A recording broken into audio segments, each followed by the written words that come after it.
दोस्तों नमस्कार।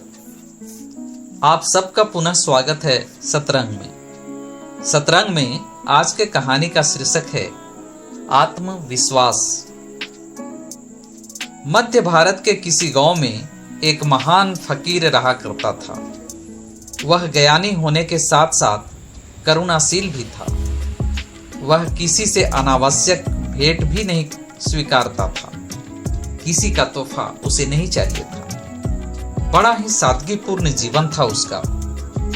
एक कच्छ के झोपड़े में वह रहता था। पूंजी के नाम पर उसके पास चंद बर्तन और 2 कंबल के अलावा कुछ न था। अब उन कंबलों को चाहे वस्त्र कह दो या उसका ओढ़ना बिछोना, परंतु ओढ़ने बिछाने के नाम पर जो कुछ भी उसके पास था बस वही था। स्वाभाविक तौर पर जब इतना महान फकीर था तो पूरा गांव उसकी बड़ी इज्जत भी करता था। और उनकी जो बात मैं बताने जा रहा हूं वह सर्दी के मौसम की है। बड़े कड़ाके की ठंड पड़ रही थी।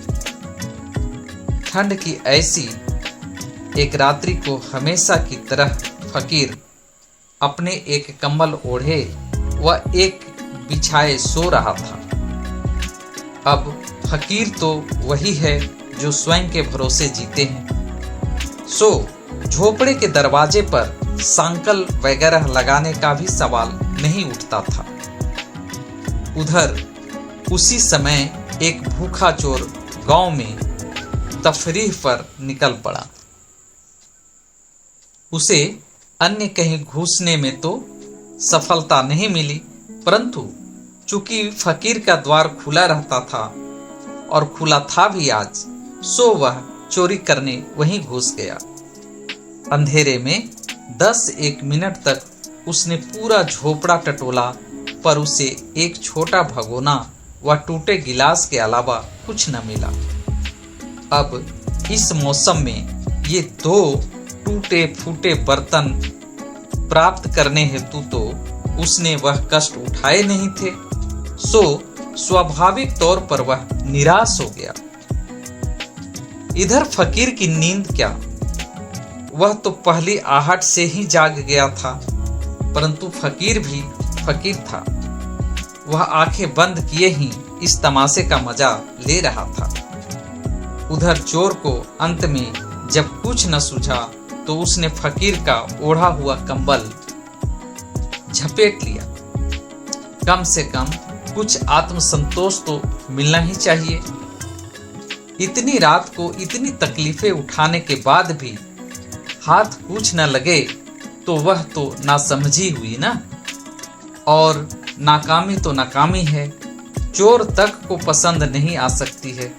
सो बस कंबल मारने के आत्मसंतोष के साथ वह दरवाजे से बाहर निकलने को हुआ, लेकिन वह निकल नहीं पाया, क्योंकि फकीर यह सारा तमाशा देख ही रहा था और अब उसके बीच में कूदने का वक्त भी आ ही गया था।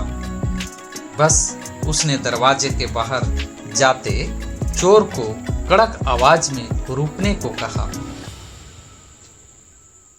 फकीर की रुआबदार आवाज सुन चोर के तो पांव ही जकड़ गए। इस दरमियान फकीर उठ खड़ा हुआ और उसे भीतर आने को कहा। चोर के तो भरी ठंड में पसीने छूट गए। बेचारा चुपचाप वापस अंदर आ गया। इधर चोर के चेहरे पर ऐसी घबराहट देख फकीर ने बड़ी विनम्रता पूर्वक उससे माफी मांगते हुए कहा, माफ करना भाई, तुम इतनी ठंड में इतनी दूर से आए, पर मैं तुम्हारी कोई सहायता नहीं कर सका। घर में कुछ है ही नहीं तो तुम्हें संतुष्ट कर कैसे पाऊं। लेकिन अगली बार आना हो तो इतला करके आना। आसपास से मांग कर कुछ एकत्रित कर लूंगा ताकि तुमको इस कदर निराशा लेकर ना जाना पड़े। उधर चोर जो पहले ही फकीर की कड़क आवाज सुन घबराया हुआ था, अब ऐसा हसीन प्रस्ताव सुनते ही बर्तन के साथ साथ उसके हाथ से कंबल भी छूट गया। बौखला तो ऐसा गया कि बिना कुछ लिए ही भागने को हुआ। यह देख फकीर ने फिर गरजते हुए उससे कहा, जो लेकर जा रहे थे वह सब लेकर ही जाना होगा, और हाँ, जाते वक्त यह दरवाजा जरा सरका देना ताकि मैं ठंड से बच सकूं। बेचारा चोर, वह तो रुआबदार आवाज के सम्मोहन में फकीर का हर हुक्म मानने को बाध्य हो गया था। उसने वह फेंका कंबल व बर्तन फिर उठाए और जैसा कि फकीर ने कहा था, दरवाजा अड़ाकर चलते बना। यहां तक तो सब ठीक, पर सुबह होते होते तो वह पकड़ा भी गया। वह तो पकड़ा ही जाना था, क्योंकि फकीर के कम्बल से पूरा गांव परिचित था।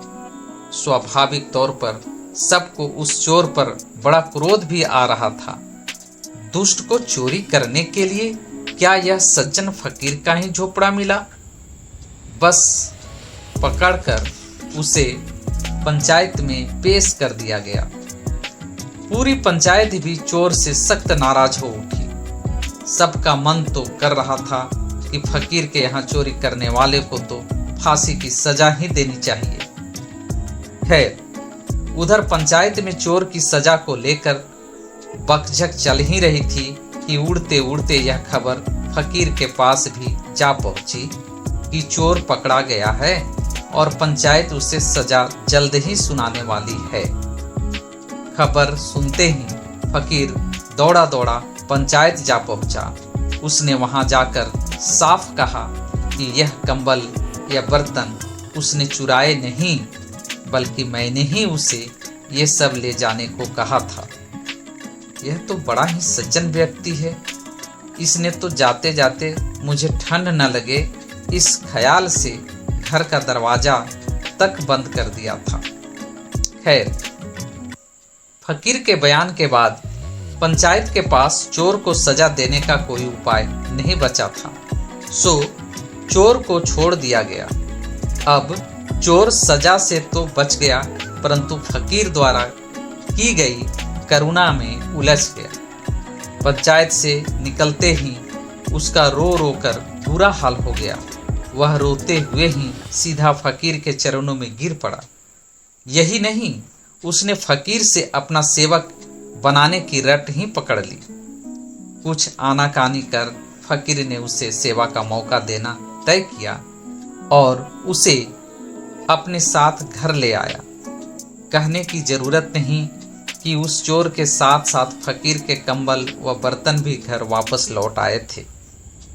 यह तो ठीक, पर घर लौटते ही फकीर उस चोर पर खूब हंसा और हंसते हुए ही बोला, देखी मेरी चाल, मेरे कंबल व बर्तन तो वापस लौट ही आए, साथ में सेवा करने हेतु एक सेवक भी ले आए। याद रख कि फकीर का कोई सौदा कभी घाटे का नहीं होता। दोस्तों, इस कहानी का शीर्षक, इस कहानी का सारांश, इसे कहते हैं आत्मविश्वास। आत्मविश्वास मनुष्य की अपनी मानसिक क्षमता, और यह मानसिक क्षमता कभी दूसरे के भरोसे नहीं आ सकती है। वह दूसरा कोई क्षमतावान व्यक्ति हो या कोई महान सिद्धांत, वह दूसरा फिर चाहे बड़े से बड़ा धन हो या सत्ता का कोई शिखर। ध्यान रख ही लो कि धन, व्यक्ति, वस्तु, विचार, धर्म या सत्ता में ऐसा कुछ भी नहीं जो मनुष्य को आत्मविश्वास से भर सके। मनुष्य का आत्मविश्वास सिर्फ उसकी अपनी प्रतिभा के प्रति ही हो सकता है, जैसा कि उपरोक्त उदाहरण में फकीर को अपनी फकीराई पर था।